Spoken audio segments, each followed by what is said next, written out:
Hey skiers, I'm Jeff from skiessentials.com. Welcome to our 2023 ski test. Today we're going to talk about the brand new Atomic Bent 110.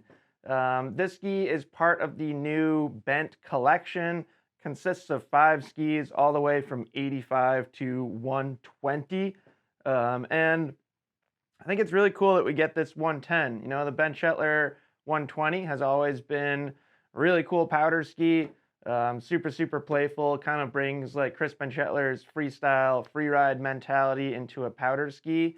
But 120 is really wide. And for a lot of us, it was kind of overkill, you know, depending on whether it's where you live or your type of skiing style or stuff like that. Maybe you just didn't want to be on something that's 120 underfoot. I understand. So the Bent 110 kind of takes that whole concept, the theory behind that ski, and repackages it into this narrower waist width. So very similar ski, you know, similar characteristics, similar feel, just a little narrower. So this ski starts with a lightweight wood core. This 180 centimeter length that I'm holding has a 1750 gram weight. So pretty darn light for a ski this wide. You know, I think that's notable, and we'll get to that when we talk about performance. No additives to this ski. The 120 does get some carbon stringers. This ski is just that wood core. Then we get that DuraCap construction that all of these Bent skis have. Kind of just brings the top sheet and wraps it just a little bit over the edge of the ski, kind of increasing durability, reducing top sheet chipping, stuff like that. And then we get Horizon Tech in the tips and tails. So that kind of beveled finish to the base of the ski and the tips and the tails gives it a more surfy, smeary, easier edge release feel. And when it comes to shape, this ski, the 110, is certainly more similar to the 120 than it is to the 100 or the 90 or the 85. And I say that in reference to just the amount of rocker it has.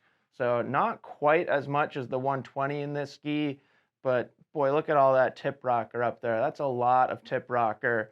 And then you can say the same about the tail. That's a ton of tail rocker. You know, it's almost like symmetrical rocker profile from tip to tail in this ski. Kind of a nod to the freestyle influence in the Bent skis in general. We do get a little camber underfoot. You know, it's not much in terms of length, not really that high rise camber either, but it does have some nice energy to it. You know, I can't just squish these skis completely flat. There's some nice springiness and pushback to the cambered section of the ski.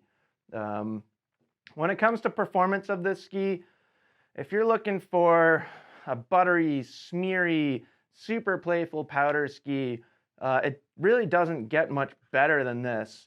It's not designed to be like a big mountain charger or anything like that. In addition to the quite rocker tips and tails, we also get a quite soft flex pattern in this ski. So you add up both of those things, and you're not going to get like a tremendous amount of stability out of it. And I think that's fine. You know, that's not really its point. Atomic even makes some other skis that are intended to be more stable overall. Rather, the point of this ski is just to give you incredible float, which it certainly achieves. It gets great float for a ski that's 110 underfoot. Probably some of the best out of any ski that's 110 underfoot. Great float, and then just like a super quick ski and how you can kind of throw it side to side, really get it to pivot, kind of wheelie up on the tails if you want to, do a little nose butter 360. There's just so many fun things about this ski. So that is really kind of telling the story of who should buy this ski, in my opinion. I do think that probably the best application for it is somebody who's going to utilize how much tail rocker it has. Maybe you're gonna like do a little switch one off a cliff or something, or maybe you like to do 180s and land switch into powder. Really good application for this ski. We have had some testers on it that don't fall under that description at all. You know, they're not that type of skier. They're not going to be taking off or landing switch. From those skiers, or if you're not going to be doing those things, it can still work if you really like a ski in this width with soft tips and tails. That's really the most important thing to consider when thinking about this ski, is it is quite soft.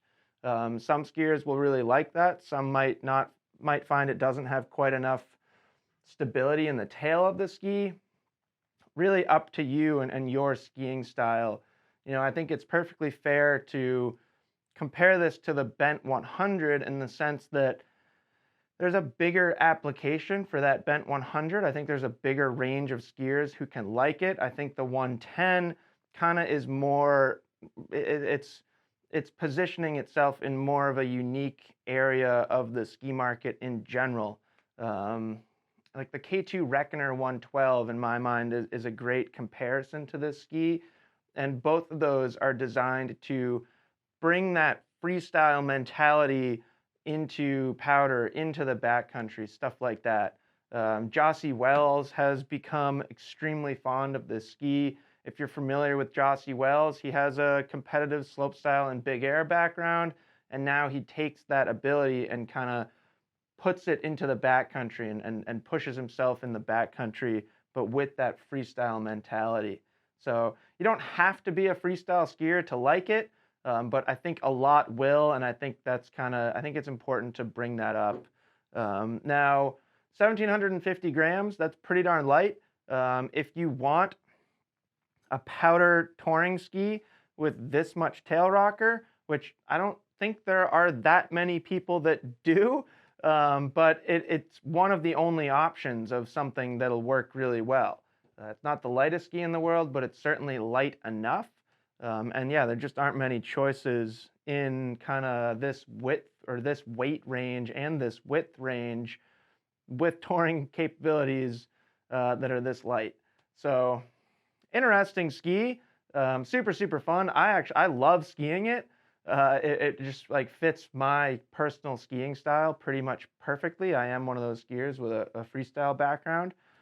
So super, super fun ski. Really nice to have in the line. You know, like I said to start this video, the 120 was a little bit overkill, like here in Vermont.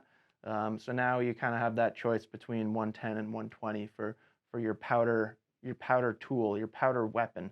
So that's it. That's the Bent 110. Let us know if you have any questions about it, as usual, and we'll see you out there on the slopes.